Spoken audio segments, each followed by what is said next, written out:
The government work report covers a wide range of topics on social and economic development. Our reporter Yang Shanshan joins me in the studio to sum up the highlights.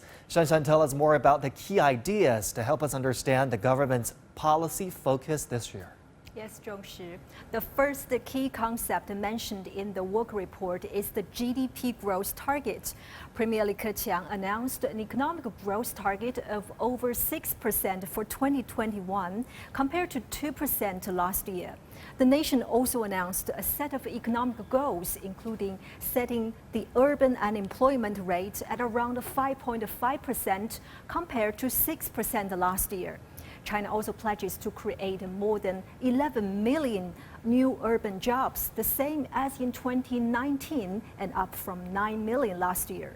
The consumer price index, which measures inflation rate, is set around 3% compared to 3.5% last year. China is also tightening its fiscal stimulus this year.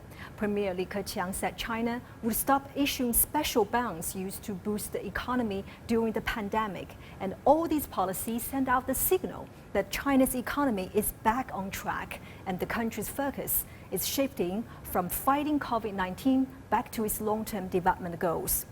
And the second key idea is the science and technology innovation. Premier Li said China will increase its annual research and development spending by more than 7% over the next 5 years. And this year, the government will increase expenditure on basic research by over 10%. It will also continue to grant an extra tax deduction of 75% for companies' research and development costs, as well as to extend its pay-as-you-go lending model to channel more funds towards scientific and technological innovation. These policies signal that the government is determined to seek a tech revolution and self-sufficiency in science and technology. And the third idea is the green economy. The government has pledged to expand forest coverage to over 24% within the next 5 years and promises efforts to tackle pollution. This year, China will continue to stop imports of trash, promote green packagings for delivery services, and develop a carbon emission trading market to ensure the development of the green economy. All these policies are aimed at ensuring China's carbon emission peak by 2030 and the nation achieve carbon neutrality by 2060.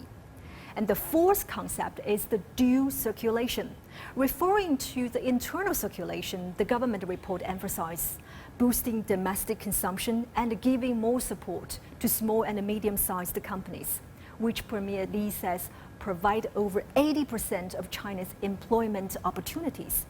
However, they also have suffered during the pandemic, and the government will encourage financial institutes to give those businesses more support.